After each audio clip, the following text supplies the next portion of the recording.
আসসালামু আলাইকুম, আমি Mohammad Shahin Ahmed, Dhaka polytechnic institute. So অনেকের অনেক রিকোয়েস্ট ছিল, এই জন্য আমি বেসিক ইলেকট্রিসিটি ক্লাসটা নিতেছি, আজকেই সর্বপ্রথম ক্লাস। সো আজকে প্রথম চ্যাপ্টার হচ্ছে আমাদের বেসিক ইলেকট্রিসিটি এর প্রকৃতি। আচ্ছা, ইলেকট্রিসিটিটা কি?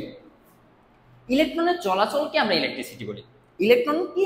যতক্ষণ ইলেকট্রনটা চলাচল করে সেটাকে আমরা কি বলি? ইলেকট্রিসিটি। আর এই যে ইলেকট্রিসিটি বা এটা হচ্ছে তাৎক্ষণিকভাবে আমরা বিভিন্ন কাজে রূপান্তর করতে পারি, যেমন ইলেকট্রিসিটি দিয়ে আমরা যান্ত্রিক শক্তি, তাপ শক্তিতে বিভিন্ন যান্ত্রিক তাপ শক্তি এগুলো তাৎক্ষণিকভাবে কি আমরা রূপান্তর করতে পারি। ইলেকট্রিসিটি হচ্ছে দুই প্রকার, একটা হচ্ছে তোমার স্থির বিদ্যুৎ, আর একটা হচ্ছে কি জল বিদ্যুৎ। আমি একটু লিখি, যেমন ইলেকট্রিসিটি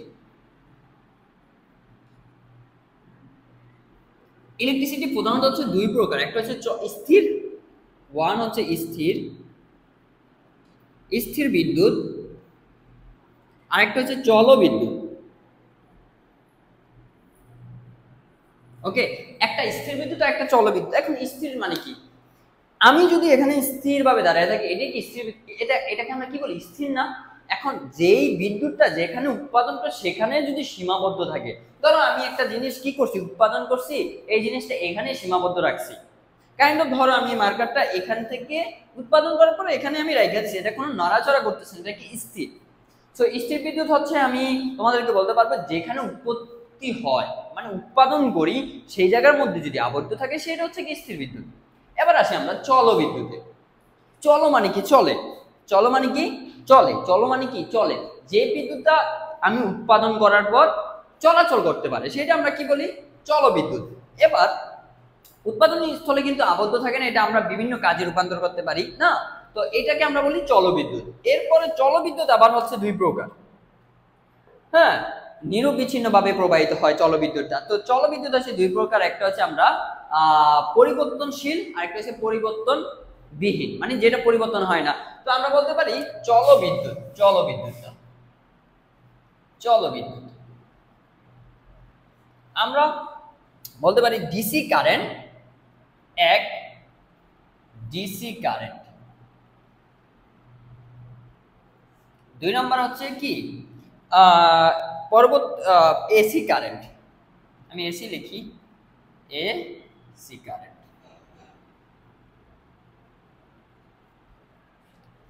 আচ্ছা, ডিসি কারেন্ট মানে কি?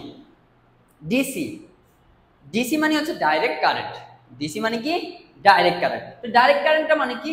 যেটা কোনো পরিবর্তন হয় না, যেটা সবসময় একই হারে প্রবাহিত হতে পারে। সো আমি কিরকম দেখতেছি, আমি যদি একটা কার্ভ দেখি, কার্ভ, সো কার্ভটা আমি এখান দিয়ে আঁকি। ধরো এই একটা কার্ভ, ধরো এখানে তো আমরা জিরো বা এখানে আমরা কি দেই? ভোল্টেজ বা যে কোনো একটা কারেন্ট অ্যাম্পিয়ার দেই। হ্যাঁ, এখানে আমরা সময় দেই ধরো 10, 20, 30 বা 40। তো এখানেও দেই 10, 20, 30, 40। তো এই কারেন্টটা সবসময় একই হারে প্রবাহিত হয়, এটার কোনো পরিবর্তন হবে না, একই হারে প্রবাহিত হতে হচ্ছে, এটা এইভাবে পরিবর্তন হতে পারে না। হ্যাঁ, পরিবর্তন হয় না, সেটা হচ্ছে ডাইরেক্ট কারেন্ট। আর AC means alternator current. Alternator কারেন্টটা কি আমরা সেটা এখন বুঝবো, যে অল্টারনেটর কারেন্ট হচ্ছে পরিবর্তনশীল কারেন্ট। অল্টারনেটর কারেন্টটা কি? পরিবর্তনশীল। পরিবর্তনশীল মানে কি? যে কারেন্টটা সবসময়, যেমন ডিসি কারেন্টটা কি করে? একই হারে প্রবাহিত হয়, বাট অল্টারনেটর কারেন্টটা কোনো সময় কম থাকে, কোনো সময় বেশি থাকে, মানে পরিবর্তনশীল। কাইন্ড অফ আমরা বলতে পারি, তুমি একটা ঢিলা নিবা, ঢিলাটা তুমি যদি একটা পুকুরে মারো, টাপ করে ধরো আমি এই ঢিলাটা পুকুরে মারলাম, তখন পুকুরের যেই কারণ মানে যেই জায়গায় এই ঢিলাটা তোমার পড়বে, পড়ার পর এই যে এটা ঢেউ ঢেউ ঢেউ ঢেউ আকারে কিনারে আসবে না। সো সাইন, এই এসি কারেন্টটার সাইন আর কার্ভটাও এরকম হবে, যেরকম এই, মানে কি এসি কারেন্ট হচ্ছে কি পরিবর্তনশীল। পরিবর্তনশীল, সময়ের সাথে সাথে এটা পরিবর্তন হবে, কিন্তু এইটা সময়ের সাথে সাথে কোনো পরিবর্তন হবে না, এটা যে হারে চলতেছে।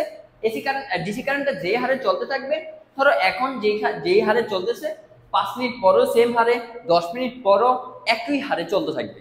বাট এসি কারেন্টটা তুমি এখন যে হারে চলতেছে 5 মিনিট বা 2 সেকেন্ড পর তুমি বলতে পারবে না সেই হারে, সেটা উঠানামা করতেছে, পরিবর্তনশীল। তো এইটা হচ্ছে এসি কারেন্টটা।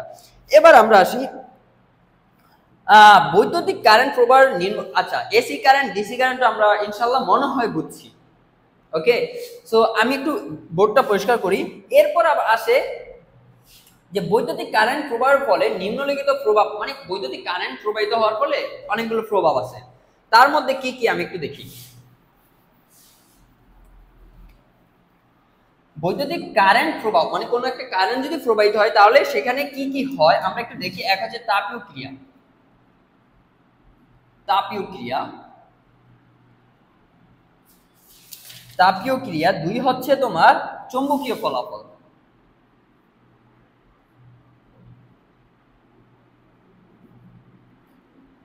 চৌম্বকীয় ক্রিয়াও বলতে পারি বা ফলাফল। তারপরে তিনে হচ্ছে তোমার রাসায়নিক ক্রিয়া।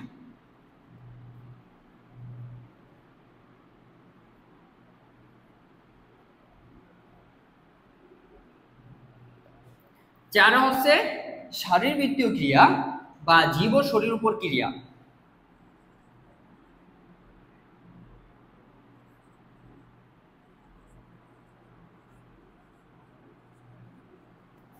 ওকে, তো একটা ধরো একটা কোন জায়গায় যদি কারেন্ট প্রবাহিত হয়, কারেন্ট প্রবাহিত, আচ্ছা আমরা কারেন্ট হচ্ছে কি সেটা আমরা একটু পরে আলোচনা করবো, কারেন্ট ভোল্টেজ রেজিস্ট্যান্স নিয়ে। সো কোন একটা বস্তুর মধ্যে যদি কারেন্ট প্রবাহিত হয় তাহলে এই চারটা জিনিস সৃষ্টি হতে পারে। সো আমরা তাপীয় ক্রিয়া কি সেটা একটু বুঝি। তাপীয় ক্রিয়া হচ্ছে কোন পরিবাহীর মধ্য দিয়ে যখন আমরা কারেন্ট প্রবাহিত হয়, পরিবাহীর মধ্য দিয়ে যখন কারেন্ট প্রবাহিত হয়, রোধ মানে রেজিস্ট্যান্স বাধা প্রাপ্ত করলে একটা কি তাপ উৎপন্ন হয়, সেটার নামে হচ্ছে কি তাপীয় ক্রিয়া। যেমন আমরা বলতে পারি বৈদ্যুতিক আয়রন বা হিটার, এগুলো কি তাপ ছড়ায় না, তাপের ফলে তো এই কাজগুলো করা হয় এগুলো দিয়ে। তো এইটা হচ্ছে তাপীয় ক্রিয়া। চৌম্বক ক্রিয়া, চৌম্বক ক্রিয়া হচ্ছে কি কোনো পরিবাহীর মধ্যে দিয়ে যখন কারেন্ট প্রবাহিত হয় ওই পরিবাহীর চারদিকে একটা চুম্বক ক্ষেত্র সৃষ্টি হয়, সেটা হচ্ছে চৌম্বকীয় ক্রিয়া। কোনো পরিবাহীর মধ্যে যদি কোনো পরিবাহীর মধ্যে দিয়ে কারেন্ট প্রবাহিত হওয়ার সময় পরিবাহীর চারপাশে একটা চুম্বক ক্ষেত্র সৃষ্টি হয়। কাইন্ড অফ আমরা বলতে পারি যে আমাদের এই যে ফিলার, কারেন্টের ফিলার গুলো আছে না, এগুলোতে একটা তার আছে, ওই তারের কাছাকাছি গেলে মানুষকে ওই কারেন্টে চুম্বক আকারে টানতে থাকে। সো এইটা এই চৌম্বকীয় ক্রিয়ার ফলে। এরপরে আমরা আসি রাসায়নিক। সো আমরা ওই যে যাদের বাসায় সোলার আছে তাদের ওই যে কারেন্ট ব্যাটারি যদি পানি শেষ হয় তখন আমরা একটা অ্যাসিড দিই না, এই অ্যাসিড এরপরে আমরা লেবুর মাধ্যমে কিন্তু ইলেকট্রন চার্জ করতে পারি না, ইলেকট্রন প্রবাহিত হয় লেবুর পানি। সো এইটা হচ্ছে একটা রাসায়নিক প্রক্রিয়া। যেমন রাসায়নিক প্রক্রিয়া বলতে অ্যাসিড মিশ্র পানি প্রবাহের ফলে যে কারেন্টটা চলাচল করে সেটা হচ্ছে রাসায়নিক প্রক্রিয়ার ফলে শারীরিক বৃত্তীয়। যেমন আমরা যে কারেন্টের শর্ট খাই, সেটা তো যদি আমাদের শরীরের ভিতরে কারেন্ট প্রবাহিত হয়, আমাদের শরীরের ভিতরে কি হয়, যদি কোনো কারেন্ট প্রবাহিত হয়, ইলেকট্রন প্রবাহিত হয়, তখন আমরা কি খাই, একটা শক খাই। এইটার মাধ্যমে তোমার অনেক যদি বেশি টাইম ধরে বা বেশি প্রবাহিত ইলেকট্রন প্রবাহিত হয়, অনেক সময় আমাদের মৃত্যুর ঝুঁকে পড়ি। যেমন আবার এটা কিন্তু উপকার আছে, যেমন অনেকের মাজা ব্যথা বা ফিজিওথেরাপি দিতে হবে, তখন তো এই হিটার মাধ্যমে আমাদের এই জিনিসগুলো করা হয়। তো এইটা হচ্ছে শারীরিক বৃত্তীয় ক্রিয়া। তো এই চারটা ক্রিয়া সৃষ্টি হয়। এবার আসি আমরা বিদ্যুৎ। আচ্ছা বিদ্যুৎটা কি, ইলেকট্রনের যে কোনো চলাচল, ইলেকট্রনের যে কোনো চলাচলকে আমরা কি বলি, বিদ্যুৎ বলি। ইলেকট্রন যেভাবে চলাচল করে মানে কোনো চলাচলকে আমরা কি বলি, বিদ্যুৎ বলি। সো এইটা হচ্ছে এই চারটা জিনিস হচ্ছে কোনো বৈদ্যুতিক কারেন্ট প্রবাহের ফলে এই নিম্নরূপ প্রতিক্রিয়াগুলো ঘটে, এই চারটা প্রতিক্রিয়া ঘটে। এরপর তোমাদের পরমাণুর গঠন বর্ণনা। আচ্ছা পরমাণুর গঠনের বর্ণনা আমি আর নতুন করে দিব না, তোমাদের রসায়নের মাসফিক ভাই যে ক্লাসটা নিছে কেমিস্ট্রি 1 এর মধ্যে মাসফিক ভাই ভালো, তোমার মাসফিক ভাই ভালো করে বুঝাইছে যে পরমাণুর ঘটনা। তো মাসফিক যেন কেমিস্ট্রিতে ভালো করে বুঝাইছে, সো আমার মনে হয় না আমি জিনিসটা রিপিট করবো। তো তোমাদের একটাই রিকোয়েস্ট থাকবে, তোমরা মাসফিকের ক্লাসগুলো জাস্ট কেমিস্ট্রির ক্লাসটা একটু দেখে নিবা, সেখানে রাসায়নিক এই যে পরমাণুর গঠনটা বর্ণনা করা আছে, এটা বিস্তারিত বর্ণনা করা আছে। তো তোমাদের কাছে এটা থাকবে অনুরোধ, যদি পরমাণুর ঘটনা জানতে চাও তখন কেমিস্ট্রি সেই ক্লাসটা করলে আমার মনে হয় তোমরা ক্লিয়ার হয়ে যাবা। এরপর তোমার এই চ্যাপ্টারে আছে যেমন কারেন্ট, ভোল্টেজ, এগুলো। যেমন কারেন্টটা কি, কোনো পরিবাহের মধ্য দিয়ে প্রতি সেকেন্ডে যে পরিমাণ ইলেকট্রন প্রবাহিত হয়, ধরি আমি একটা কোনো পরিবাহীর মধ্য দিয়ে, কোনো একটা পরিবাহীর মধ্য দিয়ে প্রতি সেকেন্ডে মানে 1 সেকেন্ডে যতগুলো ইলেকট্রন প্রবাহিত হয় তাকে আমরা কি বলি, কারেন্ট বলি। বা আবার কারেন্টের একক কি, বা কারেন্ট আমরা কি দ্বারা প্রকাশ করি, যেমন আমরা কারেন্ট নিয়ে একটু কথা বলি। কারেন্ট তো কারেন্টের একক কি, কারেন্টের প্রতীক কি আমরা একটু দেখি। তো কারেন্টকে আমরা কি দ্বারা প্রকাশ করি, আই দ্বারা প্রকাশ করি, বা সংকেতকে আমরা আই দ্বারা প্রকাশ করি। কারেন্টের একক কি, একক হচ্ছে অ্যাম্পিয়ার। কারেন্টের একক অ্যাম্পিয়ার। তোমাদের এরকম একটা রচনামূলক প্রশ্ন আছে, সো আমি ডিরেক্টলি ওই রচনামূলক তোমাদের এইটা থেকে ওই রচনামূলকে মুখস্থ করতে পারবা। কারেন্টের একক হচ্ছে অ্যাম্পিয়ার। কারেন্ট কাকে বলে, কোনো পরিবাহী বা কোনো সার্কিটের মধ্য দিয়ে 1 সেকেন্ডে প্রবাহিত হওয়া, 1 সেকেন্ডে যতগুলো ইলেকট্রন প্রবাহিত তাকে আমরা কারেন্ট বলি। এবার কারেন্টের সংকেত কি, আই দ্বারা প্রকাশ করি কারেন্টকে, এর একক হচ্ছে অ্যাম্পিয়ার। এবার আসি আমরা ভোল্টেজ। ভোল্টেজ হচ্ছে ভোল্টেজ বলতে আমরা পরিবাহী বৈদ্যুতিক চাপ বা বল বুঝাই। বৈদ্যুতিক যে চাপটা বা বলকে আমরা কি বুঝাই, ভোল্টেজ বুঝাই। কোন পরিবাহীর মধ্য দিয়ে ইলেকট্রন তথা কারেন্ট নির্দিষ্ট দিকে প্রবাহিত হয়, যে কারেন্টটা নির্দিষ্ট, অথবা আমরা এটা বলতে পারি যে দুইটি বিন্দুর বিভব পার্থক্য আমরা ভোল্টেজ বলতে পারি। যেমন এই একটা এখানে VA আর এখানে VB, এই দুইটার পার্থক্যকে, পার্থক্য মানে হচ্ছে VA থেকে যদি VB দেই তাহলে এই পার্থক্যটাকে আমরা ভোল্টেজ বলতে পারি। কি বলতে পারি, ভোল্টেজ বলতে পারি। কোন বস্তুর মধ্যে দুই প্রান্তের বিভব পার্থক্য, আমরা ভোল্টেজ বলতে পারি। দুই প্রান্তের বিভব পার্থক্য আমরা কি বলতে পারি, ভোল্টেজ বলতে পারি। এবার আসি আমরা ভোল্টেজ।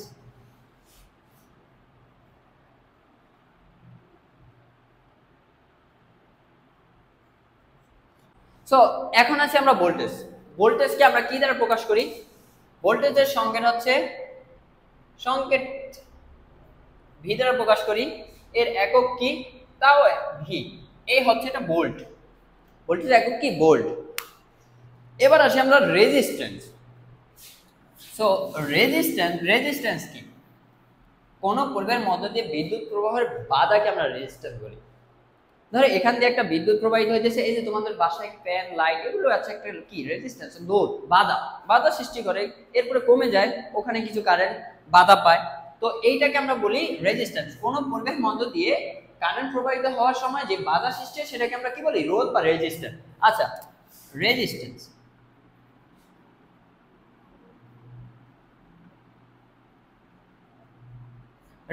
তাহলে রেজিস্ট্যান্সের একক কি, সংকেত কি, সংকেত হচ্ছে আর একক কি, একক হচ্ছে ওহম, তাই না? এখন এই রিলেটেড তোমাদের একটা কি আছে, সৃজনশীল আছে। আমি সেই সৃজনশীলটা সৃজনশীল না, রচনামূলক একটা প্রশ্ন আছে, যেটা এই অধ্যায়ের মধ্যে যদি ফার্স্ট চ্যাপ্টার থেকে যদি একটা রচনামূলক আছে তাহলে এই মানে কি বলবো, এইটাই সবচেয়ে বেশি ইম্পর্টেন্ট। সো আমি একটু ওই জিনিসটাই জাস্ট রিপিট করি, আমি অলরেডি করে ফেলছি তোমাদেরকে জাস্ট বোঝানোর জন্য। এরপরে তোমাদের এই চ্যাপ্টারে কিছু আছে, যেমন প্রতীকগুলো, কির প্রতীক কি, যেমন কিসের কি, আমরা কারেন্টকে কিভাবে প্রকাশ করতে পারি, তারপর ভোল্টেজকে আমরা কি, এক প্রতীক কি বা একক কি বা কি দ্বারা পরিমাপ করতে পারি, এরকম একটা চার্ট আছে, তুমি একটু পরে বলবা। যেমন হচ্ছে কি পাওয়ারকে আমরা কি বলি, ফি, এর একক হচ্ছে ওয়াট। এই সমস্ত যে একটা চার্ট আছে, এই চার্টটা তুমি যদি মুখস্থ করতে পারো সামনে তোমার ইজি হয়ে যাবে। আর বিশেষ করে যারা ইলেকট্রিক্যাল বা ইলেকট্রনিক্সের আছে, তো ইলেকট্রনিক্স আর ইলেকট্রিক্যালে যারা আছো তাদের জন্য এই চার্টটা অনেক ইম্পর্টেন্ট, কজ তারা লাস্ট সেমিস্টার পর্যন্ত এই কারেন্ট নিয়ে কাজ করবা ভাই। তো তোমাদের জন্য এই চার্টটা অত্যন্ত গুরুত্বপূর্ণ, কারণ এখনো আমি দেখতেছি অনেক স্টুডেন্ট আমার সেমমেট বা যাই হোক, যেমন 4th সেমিস্টার বা 3rd সেমিস্টার দেখছি, ধরো পাওয়ারের একক কি সেটা জানে হ্যাঁ। সো এই জিনিসটা যেন না হয়, তোমরা তোমরা চারটা ভালো করে পড়বা, কারণ তোমরা যদি যারা অন্য ডিপার্টমেন্টের আছে তারাও একটু ভালো করে পড়ো, তাহলে এই যে বেসিক ইলেকট্রিসিটি, এরপর তোমাদের যত ইলেকট্রিক্যাল ডিপার্টমেন্ট রিলেটেড সাবজেক্ট আছে তোমাদের একদমই ইজি লাগবে, মানে পরবর্তী যে ভুলবা না যে আসলে এইটা এককটা কি। আর যারা ইলেকট্রনিক্স প্লাস ইলেকট্রিক্যাল আছে তাদের জন্য তো একদম লাস্ট সেমিস্টার, ধরো 8 সেমিস্টার তো ইন্টার নিতে গেলে এগুলো লাগবে, তোমাকে এগুলো জিজ্ঞেস করবে। ওকে, তো এই যে রচনামূলকটা হচ্ছে এরকম টাইপ থাকবে। এখানে ইলেকট্রন বিন্যাস থাকবে, তোমাদের মাসপিকে যে ইলেকট্রন বিন্যাসটা করছে আমি মনে করি ওই ইলেকট্রন বিন্যাসটা দেখলে তোমাদের যথেষ্ট, কারণ কেমিস্ট্রিতে ওর পার্ট 1 বা 2 তে তোমাদের মাসপিক ভাই সেই আলোচনা করছে, তোমরা এই যে পরমাণুর গঠন বিন্যাসটা বা ইলেকট্রন বিন্যাস যেভাবে করে জিনিসটা ওই জায়গায় দেখলে আরো মনে হয় তোমরা সুন্দরভাবে ক্লিয়ার হবে। এরপর আমরা আসি যে প্রশ্নটাতে। তো প্রশ্নটা এইভাবে থাকতে পারে যে কারেন্ট ভোল্টেজ রেজিস্ট্যান্স সংজ্ঞায়িত করে প্রতীক ব্যবহার করে। জাস্ট তুমি কি করবা, প্রত্যেকটা রেজিস্ট্যান্স কাকে বলে সেটা লিখবা, কারেন্ট কাকে বলে সেটা লিখবা, ভোল্টেজ কাকে বলে সেটা লিখবা। তো কারেন্ট কাকে বলে, রেজিস্ট্যান্স কাকে বলে সেটা লিখলা। কোন পরিবেশের মধ্যে দিয়ে কারেন্ট প্রবাহের বাধাকে আমরা রেজিস্ট্যান্স বলি। এখন রেজিস্ট্যান্সের একক লিখবা, সংজ্ঞা হয়ে গেছে। তারপর কি বলছে, সংজ্ঞা হয়ে গেলে প্রতীক ব্যবহার করে, একক ব্যবহার করবা। প্রতীক কি বা সংকেত বা প্রতীক কি, আর একক কি, এর যে ওহম দ্বারা প্রকাশ করি রেজিস্ট্যান্স। সো এইটা এই রিলেটেড যেমন কারেন্ট থাকবে, ভোল্টেজ থাকবে, ড্যাটসি। তাহলে যদি তোমাদের ফার্স্ট এই সাবটারে বেসিক ইলেকট্রিসিটি এই সাবটারে যদি একটা সৃজনশীল এই প্রথম অধ্যায় থেকে আসে, তাহলে আমার মনে করুন এখান থেকে একটা সৃজনশীল আসবে। তো একদমই তো হেলাফেলা না, তুমি প্রথম সাবটার থেকে আর এত বেশি করা নেই, জাস্ট ইলেকট্রন বিন্যাস আমি যেটুকু বলছি, আর ডাইরেক্ট কারেন্ট আর হচ্ছে অল্টারনেটর কারেন্টটা একটু ভালো করে দেখবা। অনেকগুলো সংজ্ঞায়িত আছে, আমি তো বলে দিছি মূল কথাগুলো, এবার তোমরা আমার কথার সাথে জাস্ট বইটাতে একটু দেখবা। আর তোমাদের কাছে আসলে রিকোয়েস্ট করতেছি আমি যে দিনে তোমরা আন্দোলন করো। তোমাদের যদি অনেকে বলতেছে যে টাইম পাবো, আচ্ছা টাইম যদিও পাও, তুমি একটু আজকে দেখো তো যে মিড টার্মে যে পড়াগুলো তোমরা পড়া বা যেইটুকুই পড়ছো না কেন, তো ওরা কি করছে এখন, কি ওই পড়া থেকে তোমার ব্রেনটা আছে? তো একটু একবার রিপিট করো, আসলেই নাই। তো তোমরা দিনে আন্দোলন করো, রাতে আমরা ক্লাস করি, তোমরা পড়ো, পাশাপাশি বেশিক্ষণ পড়া লাগবে না, কিছু পড়ো। যদি টাইমও পিছায় তাহলে ভালো, আর টাইম মনে হয় না পিছাবে, কারণ এর আগে যদি আলহামদুলিল্লাহ একটা সমাধান হয়ে যায় তাহলে তো টাইম পিছানোর কোনো ওয়ে নেই। আর যদি সমাধান না হয় তাহলে তো পরীক্ষা বর্জন বা এরকম সব কিছুই হবে, সেটা আমরা দেখতে পারবো। তো তোমরা সবাই ভালো থাকবা। আর এই অধ্যায়ে যদি কারো কোনো সমস্যা থাকে অবশ্যই আমাদেরকে জানাবা। আর তোমাদের রিকোয়েস্টে কিন্তু এই অধ্যায়টা আমরা শুরু করা। যদি এই অধ্যায়টায় মানে বেসিক ইলেকট্রিসিটি নেওয়ার কোনো আমার ইচ্ছা ছিল না, তোমাদের অনেক অনেক মেসেজ দেখছি যে মিডের আগে বা এরপরে দেখতে আসছি যে না ঠিক আছে, ম্যাথটা আসলে বেসিক ইলেকট্রিসিটিটা নেওয়া যায়। হ্যাঁ, তো কিছু টাইম পাইলো মাঝে মাঝে ক্লাসগুলো নিব তোমাদের জন্য। তো তোমাদের একটাই কাজ, তোমরা একটু আমার ক্লাসের সাথে পড়াশোনা করবা বই রিলেটেড, আর এটাই। আর তোমাদের একটু যারা তোমাদের পরিচিত আছে ঢাকা প্লাস ঢাকার বাইরে তাদেরকে একটু জানিয়ে দিবা। এখানে তো আমরা ফ্রিতে ক্লাস করাইতেছি, তাই না? তোমাদের ফার্স্টে বলছি ফ্রি, এখনো বলতেছি ফ্রি। আর যারা ফ্রি করে না, ধরো অনেকে আছে ক্লাসগুলো বুঝতেছে না, তখন তারা কি করে, তারা আমার কাছে অনলাইন প্লাস অফলাইনে, অনলাইনে তো ক্লাসের আমরা দেখছোই দিছি আলহামদুলিল্লাহ, অনলাইনে ক্লাস করা হয় জুম অ্যাপের মাধ্যমে। আর যদি কোনো কোশ্চেন থাকে ফটাফট সলভ করে দেওয়া হয় হোয়াটসঅ্যাপের মাধ্যমে। আর হচ্ছে কি অফলাইনে যারা পড়ে তারা কাজীপাড়া শেওড়াপাড়ার মাঝখানে একটা কোচিং সেন্টার আছে, সেখানে আমি তাদেরকে এনে পড়াই দিই সপ্তাহে 4 দিন করে। তো তোমরা ভালো থাকবা, সুস্থ থাকবা, আমার জন্য দোয়া করবা। আসসালামু আলাইকুম।